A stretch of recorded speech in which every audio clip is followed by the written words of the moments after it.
Alors, je reprends, je disais bonjour à tous et puis bienvenue dans cette nouvelle édition des cinquièmes rencontres connectées. Je suis donc Dr Mélèze Ossini, directrice générale par intérim de l'Institut Lyrique. Et aujourd'hui, eh bien, on voulait aborder un sujet central et très concret qu'est la télésurveillance de l'insuffisance cardiaque, qui est dans la suite de notre quatrième rencontre connectée qui s'est déroulée en fin d'année 25, et comment cette télésurveillance de l'insuffisance cardiaque va transformer la prise en charge des patients à distance. Alors pour mémoire, mais vous verrez nos experts qui vous en parleront, l'insuffisance cardiaque concerne plus d'1,5 million de personnes en France. C'est une maladie chronique, évolutive, qui est ponctuée d'hospitalisations répétées et qui a surtout un impact majeur sur la qualité de vie des patients et surtout sur l'organisation de nos soins. Pour en parler, j'ai le plaisir d'accueillir deux professionnels qui incarnent parfaitement cette complémentarité des soins. Le docteur Sylvain Ploux, cardiologue au CHU de Bordeaux, et puis Charlotte Dubois, infirmière en pratique avancée, également au CHU de Bordeaux. Alors ensemble, ils vont partager avec nous bien, les bénéfices de cette télésurveillance, l'impact sur la vie, la qualité de vie des patients et surtout la manière dont elle fait évoluer les pratiques des équipes soignantes. Alors aujourd'hui, ça va être un peu particulier, cette rencontre connectée, puisque le format d'échange va être à trois voix. Et l'idée, c'était vraiment de croiser l'expérience d'une infirmière de pratique avancée et de deux médecins. Donc, en attendant leur présentation, je vous invite à poser dès maintenant via le chat du webinaire vos questions et puis au cours, après leur intervention, on prendra un temps pour répondre à ces questions. Alors, Sylvain et Charlotte, merci beaucoup d'être avec nous aujourd'hui et je vous propose d'entrer directement dans le vif du sujet. Donc, si vous voulez partager votre écran. Merci Mélèze, bonjour à tous. Alors, effectivement, on a prévu une petite présentation du centre de télésurveillance d'une part, de l'activité spécifique de télésurveillance de l'insuffisance cardiaque d'autre part. Euh, le centre de télésurveillance des maladies chroniques et objets connectés du CHU de Bordeaux, c'est un centre de télésurveillance spécialisé. La télésurveillance, c'est quoi? C'est la prise en charge à distance de patients depuis leur domicile grâce aux technologies de la communication euh, et essentiellement grâce à des télétransmetteurs, des objets connectés et des visioconférences. Alors, qu'est-ce qu'on peut surveiller à distance? On peut surveiller des dispositifs médicaux implantés, donc là essentiellement des stimulateurs cardiaques, pacemakers, des défibrillateurs implantés, des moniteurs cardiaques. On surveille, et c'est le sujet du jour, l'insuffisance cardiaque. On verra que la surveillance de l'insuffisance cardiaque est relativement complexe, tant sur le plan technique que clinique. On surveille aussi des gens qui ont des pathologies pulmonaires et on surveille des gens qui sont équipés de montres ECG connectées. Donc voilà, on a un centre de télésurveillance pluridisciplinaire, un centre de très haut volume dont la particularité, en dehors de l'ancienneté, puisque c'est un centre qui a débuté au début des années 2000, c'est qu'on est un centre professionnalisé, c'est-à-dire que sur une même unité de lieu, on a des professionnels dédiés à la télésurveillance. Donc, dans ce centre travaillent tous les jours trois techniciennes, trois infirmières, une IPA ici présente, Charlotte, moi-même, deux cardiologues du département. On a une cadre et une personne dédiée à la facturation. Voilà. Donc, ce qui est assez unique dans le monde, c'est d'avoir comme je le disais, cette équipe entièrement dédiée à cette activité. Alors, qui peut être télésurveillé? Ben, tous les patients qui le souhaitent et tous les patients qui nous sont adressés. Euh, je dis ça parce qu'on surveille des gens du bassin de population girondin, mais également des gens qui sont suivis habituellement dans des centres partenaires, essentiellement en Aquitaine. On travaille sous forme de réseau. Et donc là, vous voyez sur la carte en bleu des centres partenaires sur la télésurveillance des dispositifs cardiaques implantés, donc les pacemakers, les défibrillateurs par exemple. Et puis en orange, des centres qui travaillent avec nous sur la télésurveillance des patients insuffisants cardiaques. Donc, le centre, il gère plus de 10 en file active. Donc, essentiellement, ce sont des patients qui sont appareillés d'un stimulateur ou d'un défibrillateur. C'était notre activité originelle depuis le début des années 2000. C'est eux qui représentent le plus gros de la file active. Ça représente environ 140 000 télétransmissions par an. D'accord? Donc là, c'est un énorme travail d'analyse, de tri des transmissions. Et comme une des thématiques de ce webinaire, c'est la coordination médecin-infirmière dans la prise en charge des patients, ce qu'il faut savoir, c'est que 95% des télétransmissions sont gérées en autonomie par les infirmières. Bon, donc il y a un énorme travail d'analyse et d'expertise euh, qui revient aux techniciennes ou aux infirmières du service. Pourquoi on fait de la télésurveillance? Pour faciliter l'accès aux soins. Donc ça, on en reparlera spécifiquement pour l'insuffisance cardiaque, mais euh, ça ne fait de secret pour personne qu'en France et partout dans le monde, il y a un déficit d'accès aux soins, en particulier les soins spécialisés de type cardiologique. Améliorer la sécurité des patients, quand vous êtes télésurveillé tous les jours, vous êtes dans des meilleures conditions que quand vous avez une consultation, par exemple, annuelle ou même semestrielle. Et puis, il y a des études de validation de la télésurveillance, euh, des dispositifs cardiaques ou de l'insuffisance cardiaque qui montrent que ça permet de réduire les hospitalisations. Ça permet de les réduire de façon assez conséquente, en fonction des pathologies, de plus de 50% ou 70%. Et puis, ce qui n'est pas un détail, c'est que les gens qui sont télésurveillés, ils vivent plus longtemps que les gens qui ne sont pas télésurveillés. J'en profite pour dire que la télésurveillance, en revanche, n'est pas un système d'urgence. D'accord? C'est une modalité de suivi qui vient en plus du suivi standard, mais qui ne remplace pas, par exemple, l'intervention du SAMU. Alors, en ce qui concerne la prise en charge de l'insuffisance cardiaque, donc j'ai marqué une révolution en marche parce que c'est une modalité de suivi qui n'est pas encore tout à fait bien connue du public et qui n'est pas encore tout à fait même développée au sein des services de cardiologie. Alors, Mélèze l'a annoncé en préambule, c'est une maladie qui est très fréquente et qui concerne 1,5 million de patients en France, 64 millions dans le monde. C'est une maladie qui est très grave puisque quand on a fait votre diagnostic, eh bien l'espérance de survie à 5 ans est de 50% seulement. C'est une pathologie qui est très pourvoyeuse d'hospitalisation. En particulier parce que l'évolution est marquée par des épisodes itératifs d'aggravation où temporairement le débit cardiaque, l'altération de la fonction cardiaque est telle que ça empêche un bon fonctionnement de l'organisme, en particulier bon fonctionnement des reins. Dans ces conditions-là, les patients sont dirigés vers l'hôpital avec des moyennes de séjour d'environ 10 jours. Ce qu'il faut savoir, c'est qu'une hospitalisation, toujours motivé par cet épisode d'aggravation en semi-urgence, parfois en extrême urgence, prendre en charge le patient, mais que ces aggravations en elles-mêmes diminuent l'espérance de vie des gens. Et puis il y a une deuxième problématique, c'est la problématique d'accès aux soins. En France, tout ça, c'est des données de 2022 qui sont tout à fait exhaustives, qui ont été réalisées sur toute la population française. Il y a 40% des patients insuffisants cardiaques qui ne voient pas de cardiologue dans l'année. Donc, je vous ai donné une idée du pronostic. Ce qui est souvent, la comparaison qui est souvent faite, c'est l'insuffisance cardiaque, ça a une gravité équivalente à celle d'un cancer. On imaginerait assez mal que 40% des gens qui ont un cancer voient aucun médecin spécialisé dans l'année qui suit leur diagnostic. Bah, pourtant, c'est le cas dans l'insuffisance cardiaque.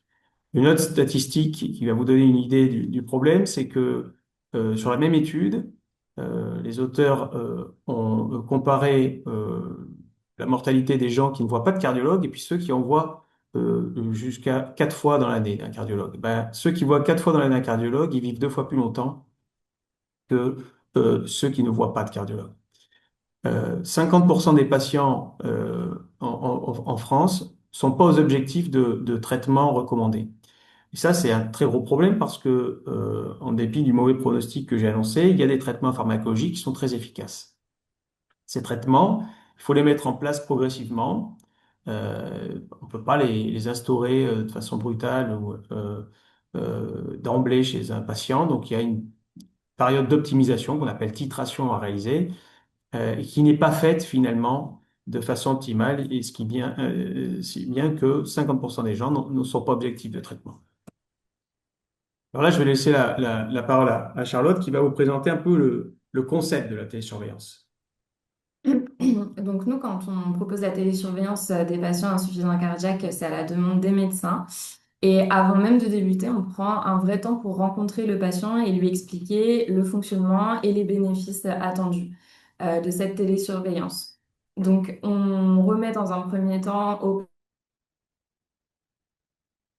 maître de recueillir quotidiennement le poids, la tension, la saturation et de pouvoir nous transmettre ces données.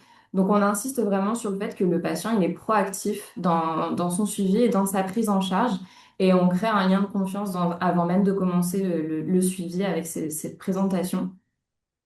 Ces objets connectés, ils nous permettent aussi de recueillir les données de biologie, puisqu'on travaille en partenariat avec tous les laboratoires de la région pour pouvoir récupérer et puis finalement synthétiser sur notre plateforme de surveillance toutes les données qui vont être nécessaires au suivi du patient. Donc le patient en autonomie il nous envoie quotidiennement ses données de surveillance. Et nous, au centre de télésurveillance, on va recevoir des alertes lorsqu'on a des anomalies qui seront relevées en fonction des calibrations qu'on aura mis en place au début de la télésurveillance. À ce moment-là, et lorsqu'on a donc recueilli ces alertes, on va donc analyser toutes les données qui nous auront été envoyées par le patient et rentrer en contact avec le patient, souvent par moyen téléphonique, pour avoir un entretien clinique et essayer de guider un petit peu l'analyse qu'on peut avoir des différentes données qui auront été revues sur cette surveillance.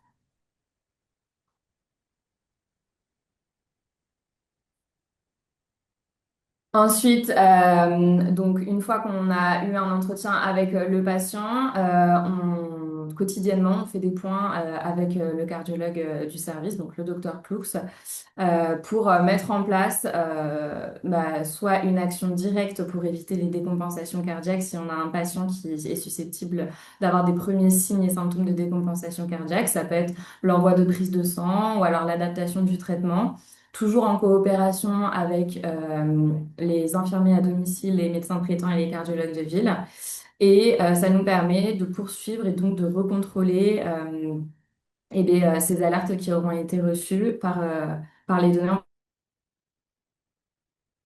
Une prise en charge en boucle, c'est-à-dire qu'on recueille des informations quotidiennes et sur les épisodes d'aggravation identifiés, on va intervenir sur le patient à domicile.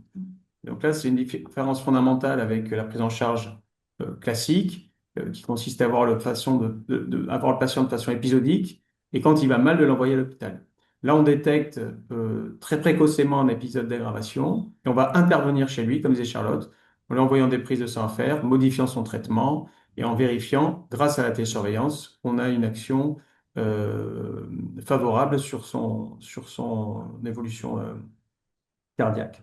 Alors, dans un certain nombre de cas, la prise en charge à domicile ne fonctionne pas et on est contraint néanmoins d'hospitaliser le patient. Et puis, il y a un dernier aspect de la prise en charge à distance. Qui est donc l'accompagnement thérapeutique qu'on propose aux patients. Donc, on propose des petits webinaires 2 fois par mois à tous les patients qu'on télésurveille avec des thématiques récurrentes sur le thème de l'insuffisance cardiaque, la prise en charge thérapeutique qu'on leur propose dans le but de les rendre autonomes et puis acteurs de leur prise en charge. Ça vient s'ajouter bien sûr à toutes les informations d'accompagnement thérapeutique qu'on peut délivrer lors de nos différents échanges téléphoniques et qu'on adapte à chaque patient qu'on télésuit. Donc pour ce qui est des modalités de prise en charge, déjà on peut avoir la demande auprès du médecin de l'optimisation médicamenteuse. La demande d'une surveillance 5 jours sur 7, donc comme on expliquait juste avant, c'est vraiment un système de surveillance et non pas d'urgence. On est là du lundi au vendredi et on informe bien les patients que c'est un accompagnement, mais en aucun cas on peut prendre en charge une urgence vitale. Alors, à nouveau, il y a le SAMU, les pompiers, et ils sont bien informés que c'est vraiment un accompagnement dans la surveillance. Donc, on essaye de prendre en charge à domicile les décompensations cardiaques lorsqu'elles ne sont pas trop aiguës et d'arrivée rapide. Et puis, il y a aussi ce principe d'accompagnement thérapeutique où on demande vraiment aux patients de participer pour eh ben, optimiser cet accompagnement et le rendre acteur de sa prise en charge. Donc, pour ce qui est de l'optimisation médicamenteuse, on essaye d'optimiser de façon rapide et efficace. La télésurveillance, ça permet vraiment d'avoir des délais courts pour avoir un contact et une adaptation, une titration des thérapeutiques. On ne voit pas forcément le patient en consultation et donc on a des délais qui sont bien plus courts pour arriver à des doses optimales de traitement de l'insuffisance cardiaque. Et puis la seconde chose, c'est que ça permet aussi une sortie d'hospitalisation anticipée. Certains patients qui sont assez fragiles, qui sont susceptibles de décompenser parce qu'il y a des comorbidités ou d'autres choses qui viennent eh bien, mettre en jeu le pronostic vital du patient, on peut leur proposer de sortir, de rentrer à domicile parce qu'on sait qu'il va y avoir cette surveillance quotidienne proposée aux patients et un accompagnement puisque nous, on va les contacter très régulièrement à la sortie de l'hospitalisation. Alors parfois, les patients restent à l'hôpital un peu plus que de nécessaire pour justement réaliser cette optimisation médicamenteuse, cette titration du traitement. Cette étape-là peut être faite maintenant à distance. Donc, pour ce qui est de la surveillance 5 jours sur 7, on a quand même 70% des épisodes d'aggravation qui sont détectés, pris en charge, ce qui permet du coup eh bien, une diminution des hospitalisations. Et puis, on a 63% des épisodes d'aggravation voilà, qui sont pris en charge à distance et mais qui permettent aux patients de rester à domicile. On a une baisse du coup de 70% d'hospitalisation pour aggravation et puis une baisse de 50% de la mortalité, toutes causes confondues grâce à cette surveillance.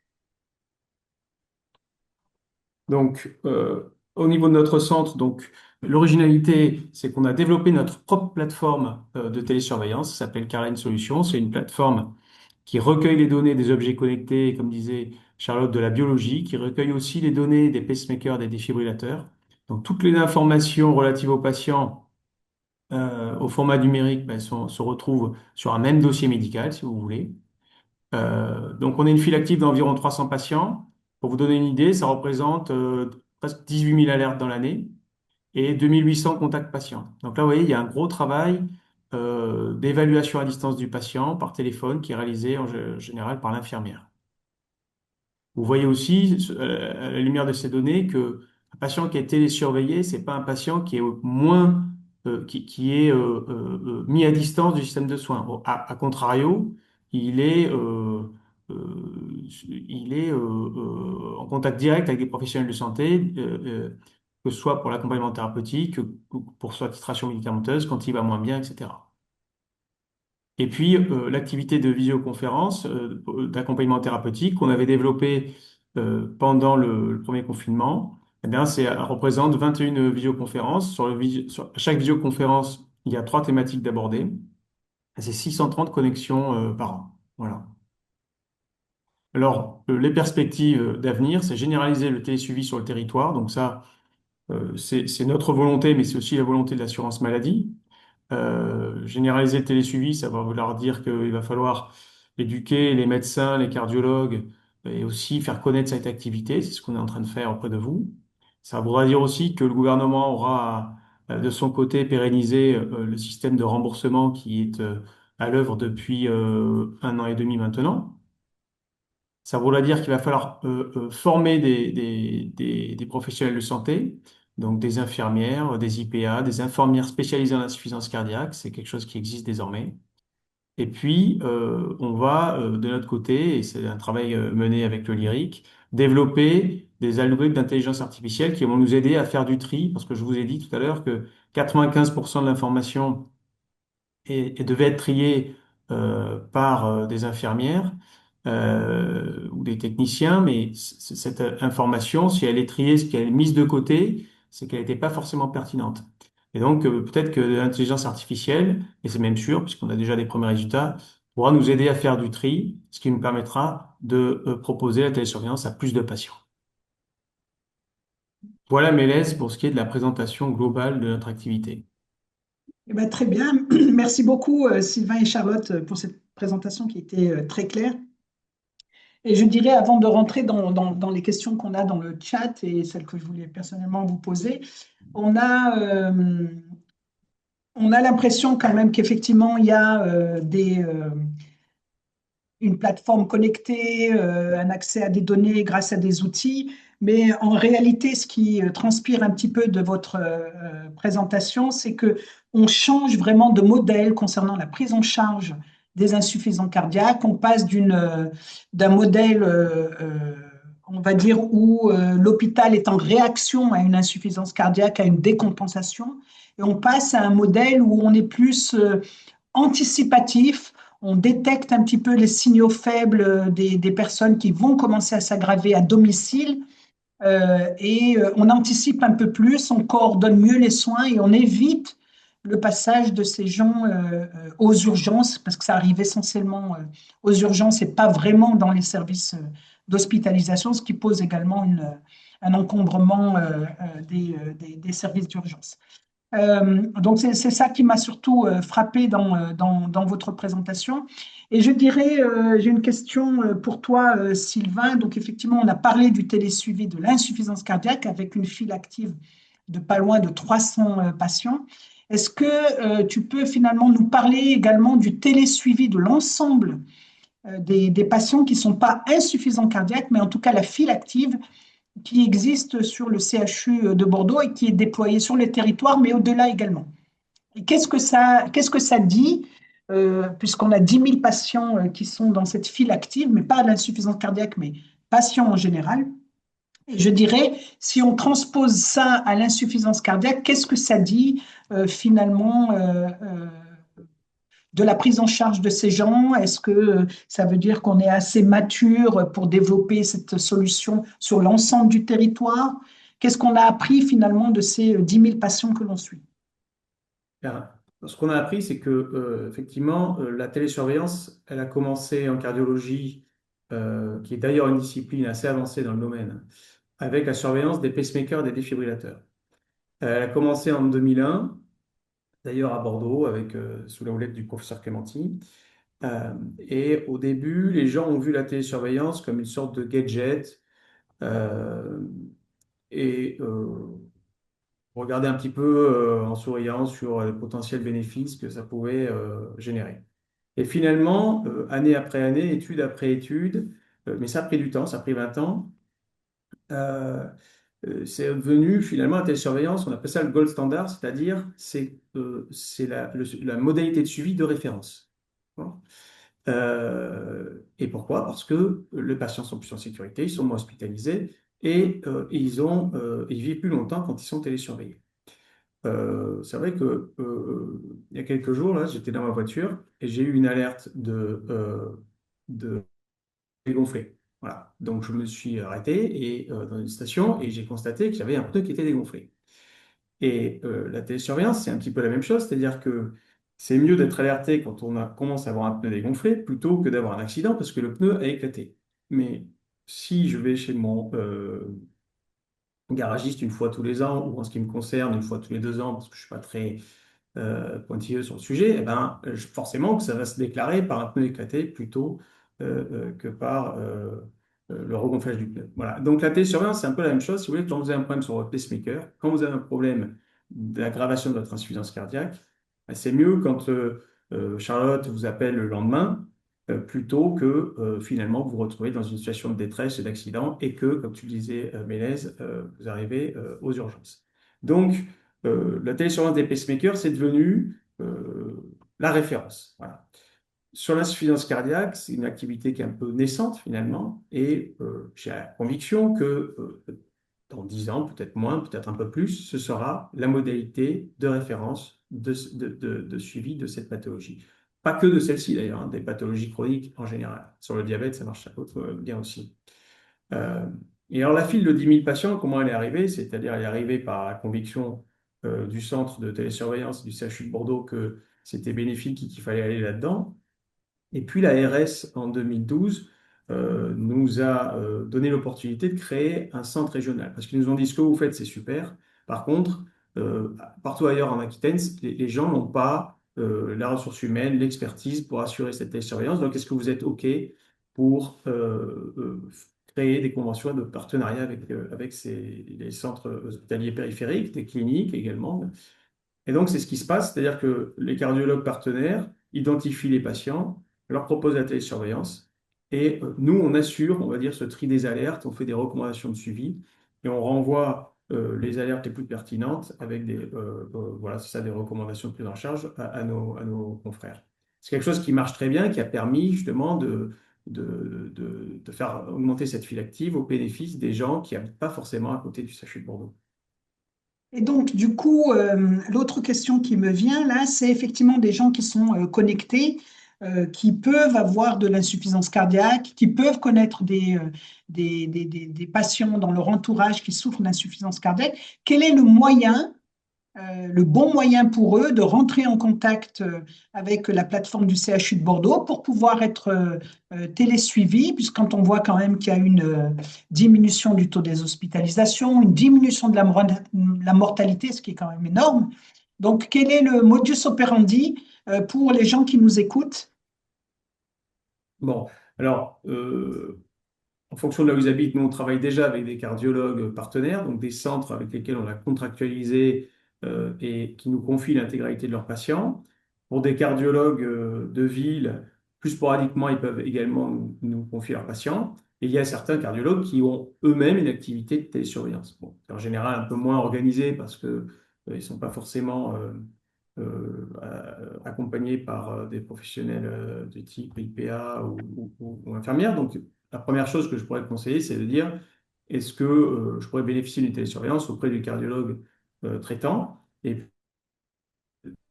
n'est pas en mesure de proposer une télésurveillance, de demander à être télésuivi au CHU de Bordeaux. Bon, voilà. Après, en dernier recours, ils peuvent venir au CHU, sonner et on le prendra. Mais voilà un peu comment ça devrait se passer. Très bien. J'ai une question pour vous, Charlotte. On se dit qu'effectivement, c'est télésurveillance, on y amène de l'IA, on voit les gens par écran interposé. Est-ce que finalement, on ne va pas dégrader la relation entre le médecin, le soignant et le patient? Est-ce qu'on ne déshumanise pas finalement cette prise en charge? Donc, je voulais que vous nous indiquiez de votre côté qu'est-ce qui finalement change vraiment pour le patient dans sa vie quotidienne quand il est télésurveillé. Non, au contraire, je pense que ça favorise le lien avec nos patients. Déjà parce que, comme je l'expliquais, il y a un premier contact avec cet accompagnement et où on explique, on prend vraiment le temps de rencontrer le patient et d'expliquer la démarche et l'intérêt de ce suivi. Donc, il y a cette première phase qui est hyper importante. Et puis, nous, les patients, on les contacte assez régulièrement puisqu'on a des patients qui sont quand même fragiles, on a des alertes régulière pour certains patients. Et finalement, le patient, souvent, il connaît notre numéro de téléphone, il sait que s'il y a quoi que ce soit, on va recevoir une alerte et on va le contacter. Donc, je trouve que, au contraire, ça favorise une relation de confiance avec les patients. Et en plus de favoriser cette relation de confiance avec les patients, parce que, on va tous les jours trier les alertes et puis pouvoir rentrer en contact avec eux.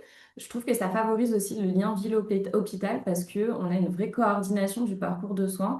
C'est-à-dire que nous, on ne contacte pas que les patients, on contacte aussi les médecins traitants, on contacte aussi les infirmiers qui travaillent en libéral en ville et les autres cardiologues. Donc, ça crée une harmonisation du parcours de soins du patient et je pense que les patients ont vraiment conscience et se sentent en sécurité. La plupart nous disent que c'est vraiment très intéressant d'avoir ce suivi parce qu'ils se sentent accompagnés, vraiment. Et donc, effectivement, il ne faut pas avoir peur de ces nouvelles technologies de télésurveillance, effectivement, d'injection de Non. l'IA dans le tri des alertes.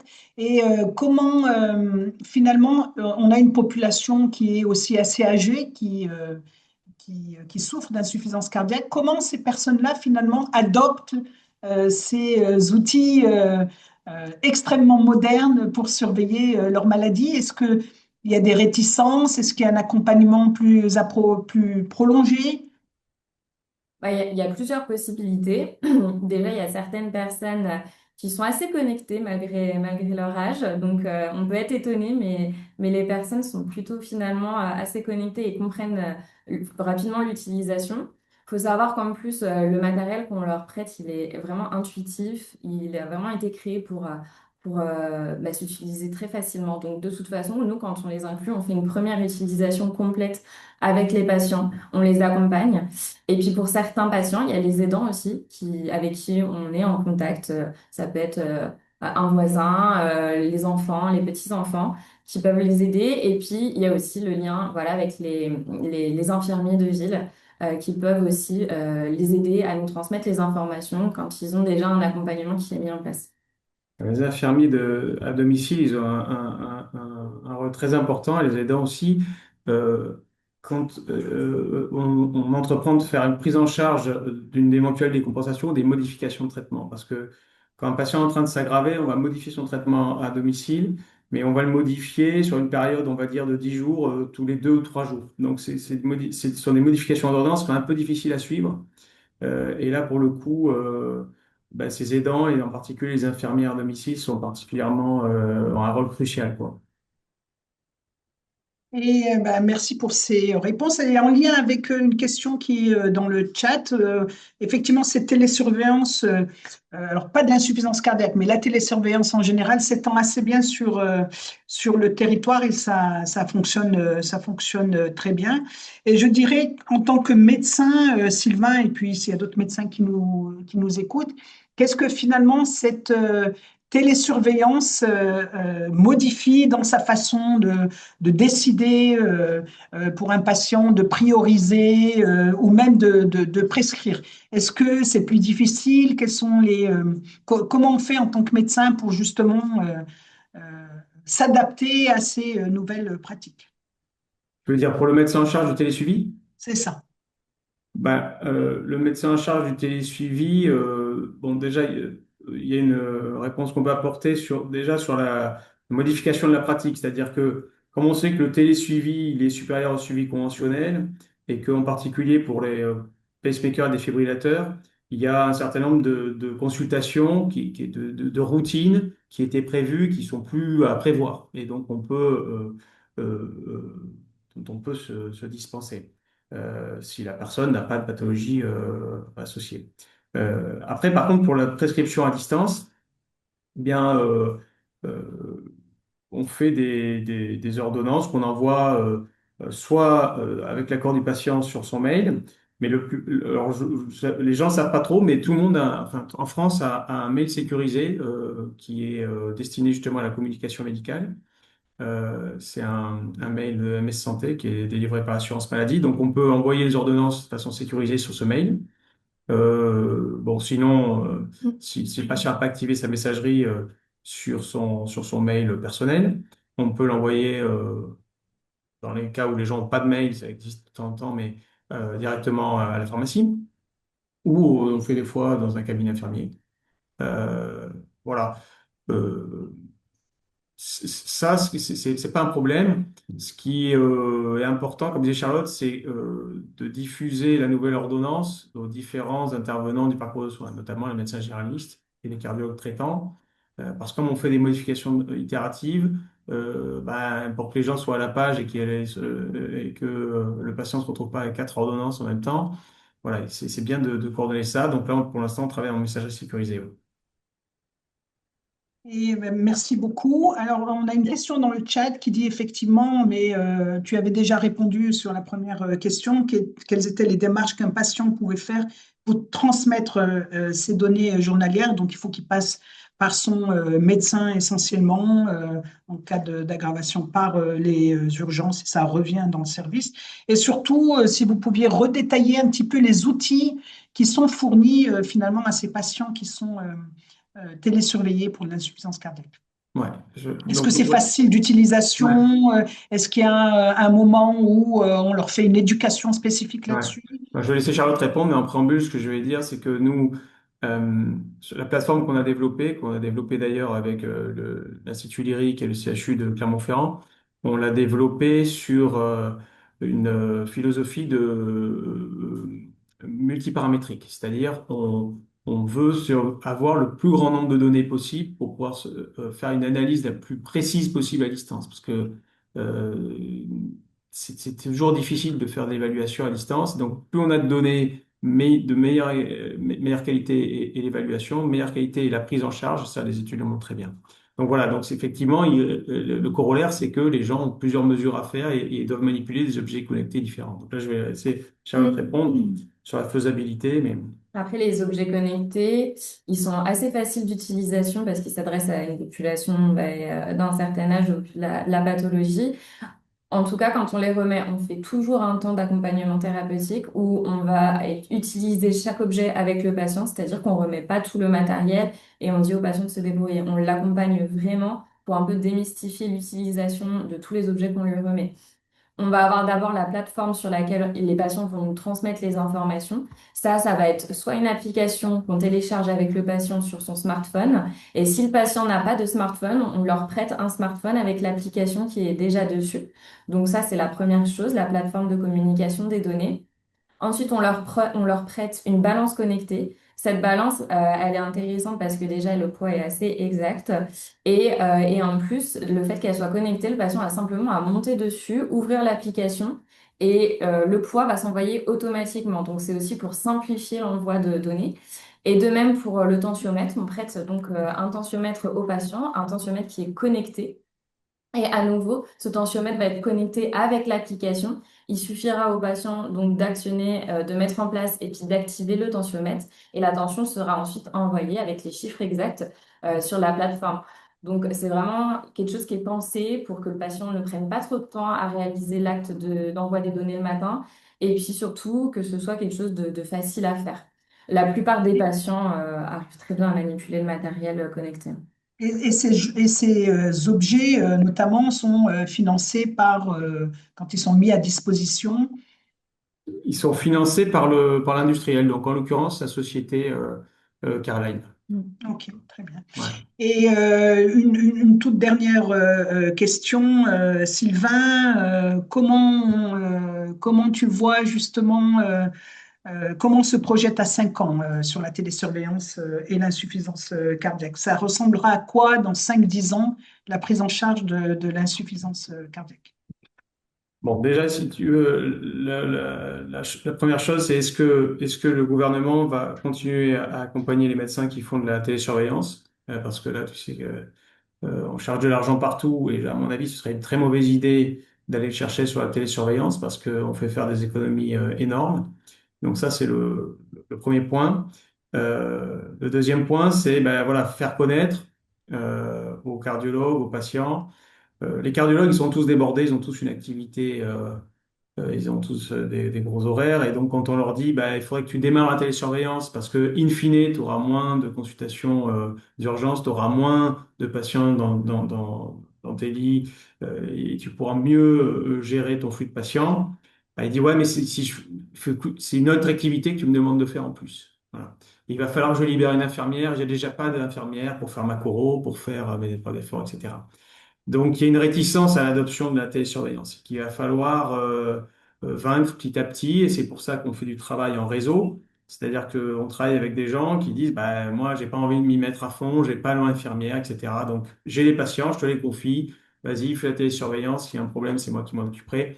Donc, cette activité de réseau, elle est un peu faite pour mettre le pied à l'étrier, on va dire, et puis faire connaître. Et une fois qu'on connaît les bénéfices, on dit, bon, bah oui, c'est évident, je vais continuer à le faire.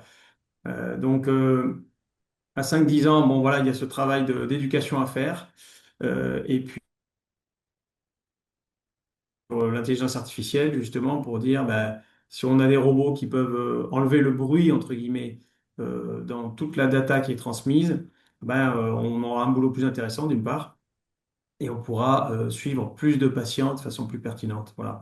Et peut-être même qu'on pourra à un moment suivre de façon plus appuyée des patients à un moment de leur vie et puis avec plus de relâchement à d'autres. Voilà.